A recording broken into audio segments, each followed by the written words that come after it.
Hey, it's me, and welcome to Team HQ Trump Mafia. Now, in short, I want to talk about NATO, Harry Potter, and BAKHMUT. And I'm going to stitch it together in a little commentary to tell you what really happened. Why has the Wagner PMC been so successful in encircling the fortress that Ukraine had with BAKHMUT and already occupied half the city? The rest will follow soon. How is this even possible? Because if you look on the map that I'm putting up here, you can see what the situation was in the summer of last year, and then you can compare it to now. How can 3 brigades of mercenaries do that much? And the reason is NATO. I blame NATO. It's NATO's fault. Not so much the Ukrainians, they fought hard, but we're talking about the idiocy of NATO with their Harry Potter tactics and the Avengers strategy. It just doesn't work. I mean, they're still wargaming based on the Soviet Union, and they still see the Russian armed forces as being the Soviet army, whereas in the special operation, the Russian army isn't even involved that much except for artillery and air support. We're talking about mercenaries, militias, Chechens, and especially when it comes to BAKHMUT, it has been 3 brigades of mercenaries, Wagner PMC. And so why is it that they were so successful? What was the mistake that NATO made? Well, I'm going to explain in short. You can also look at the map I made, but in general, the essence of the story is that NATO doesn't seem to understand what a tactical retreat can do, what a feint can really do, and why Russians are doing this. They still don't understand that Russia keeps on doing this, and they keep falling for it. So in short, last summer, you had Russia doing a tactical retreat in the Kharkov province. They didn't want the Kharkov province. That was not part of the new Russian Federation territories. And they wanted to get behind the river, as you can see on the map, which is a great way to define borders going forward for the next centuries. And also it's easier to defend if you're behind the river.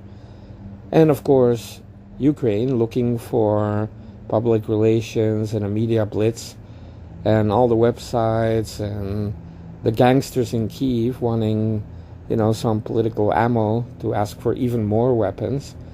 They were milking it like they just landed in Normandy on D-Day, planting flags everywhere, sending lots of brigades in. Yeah, they really wasted so much manpower moving into empty space because the Russians did the tactical retreat. They weren't chased away. They left. And Ukraine couldn't even believe it, right? But they milked it. They went in there with so many brigades that I was even thinking, why are they doing that, right? You're kind of driving around and there's nothing there. And then a couple of months later, the same thing happened in Kherson, where Russia did a tactical retreat to get behind the river, again, for the natural border going forward, but also to defend behind the river. It's very easy. And again, Ukraine moves in with brigades and planting flags and all the stories on websites and in the media. A big victory, chasing the Russians across the river, when again, it was just the Russians doing a tactical retreat. It's basically really like what happened in Kyiv. You have the Russians pressuring Kyiv, but just to pin all those troops up north, because they really thought we're going to lose Kyiv, right? So they keep all the troops there, and Russia took the whole south.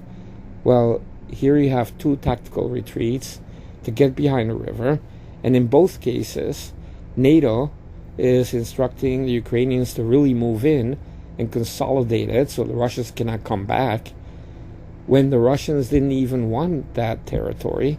That's why they did a retreat in the first place, because the boundaries and the river, it makes so much sense that if you're going to make those territories the Russian Federation, it really helps when you have a river to define where Russia ends and Ukraine begins.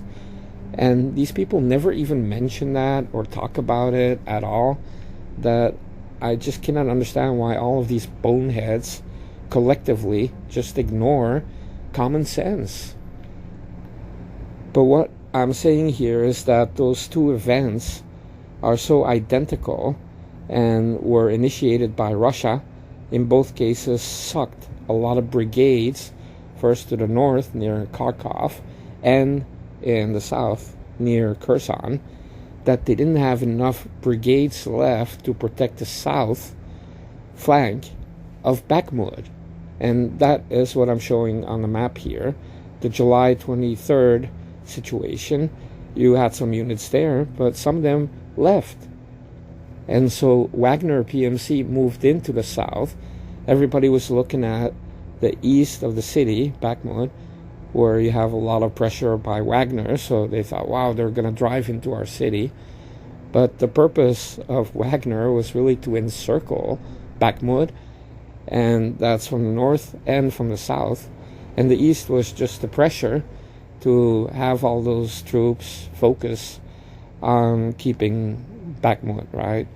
And so the problem is that they moved a lot of units away to do their victory laps in Kherson and Kharkov, and they moved the best troops that they had into the city of Bakhmut, which means they were scared that Wagner was just going to kind of like drive into the city, but they left the southern flank completely unprotected. So everybody's looking at the north, where, of course, Wagner also penetrated for the encirclement, but nobody looked at the south. If you look at the territory that the Wagner PMC took in the last couple of months, it's huge. It's really just the whole south, and that cuts off Bakhmut from the south. And in the last 2-3 months, Wagner really concentrated on the north and the east, obviously. But what you're talking about here is that NATO just decided to focus on short-term victory laps and to waste a lot of manpower in Kherson and the Kharkov area when that was completely not necessary. And they left Bakhmut poorly defended. You know, they thought, okay, we have 6 really great units there, and I will agree, you know, some of the units that were in Bakhmut were some of the best units that the Ukraine army had, but now they're all like at 30% of capacity and operational effectiveness in terms of personnel especially, but also equipment, and they're so damaged. Even the commander of Ukraine Armed Forces, even 2 months ago, was begging Kyiv to allow him to pull out so that they can come back and fight another day, right? But Zelensky and his gangsters said no, which really means NATO said no. And NATO also failed to protect Bakhmut, which is why they have the problem in the first place. But think of it, just 3 brigades of Wagner PMC, the mercenary group, professional soldiers, can take on the best Ukraine units and prevail and encircle Bakhmut, and now they already took half the city. And I'm saying that it's NATO's fault, because if they protected the south, but of course the north also, with more brigades, then maybe we'd still be in a situation where Russia is pretty far away from Bakhmut, but they were had. I mean, there's no other way to explain this, but that NATO was completely fooled by Russia with the tactical retreats, or they knew that Russia was doing a bunch of tactical retreats and they just wanted to make it seem like Ukraine was winning battles, and they wasted manpower, brigades, on doing victory laps that weren't even necessary. And so you're looking at the people that are running this war, NATO, and then individually you have the UK and France trying to make the Ukrainian army do this and that, and you have our DOD interfering. Then you have within Ukraine a big problem where Azov does what it wants. Zelensky is so afraid of the Azov people, And on the ground, you have regular Ukraine army units that are bullied by Azov. So if they retreat, they get shot by the Azov people, right? So, it really sucks to be in Ukraine on the Ukraine side, because it's a mess on the ground. It's a mess when you're looking at the leadership. You don't even know who the hell is in charge, but it's really NATO that sticks its big fat hooked nose into everything and telling the Ukraine army units what to do. And you also have Zelensky being a complete puppet. He doesn't understand anything about the military. He's a comedian, like an actor, that was put in there as president, as a puppet. He doesn't have a clue. So, again, it's the CIA running this idiot. And so, real commanders on the ground and the leaders of these top units in the Ukraine army, they must be so frustrated. They see their best people dying for nothing. And they also see boneheaded decisions that come from NATO instructors, right? Like, for example, leaving your southern flank completely unprotected in BAKHMUT, and now look what the situation is. You can really see this is what happened. This is a mistake, a huge mistake. And so all of this happens because you have a command and control problem in Ukraine, where you have NATO boneheads instructing the Ukraine army. Then, of course, these people at NATO are so stupid and childish. They're doing the Harry Potter stuff. They're like, hey, we're going to do a Wingardium Leviosa, followed by an Expelliarmus and a Patronus Patronum, and then we'll get him, right? And the other guy's like, no, let's do the Iron Man tactic. You know, when he was going up against such and such, and he did this and that, and Captain Marvel. And this is what they're talking about at NATO. I mean, these are the generals there. They're clowns. They're kids. They're idiots. And this is the result, right? The Ukraine army, the Ukraine army sucks. Worst army in the world. But I will say they have a couple of great units. Some air assault units, they're top-notch.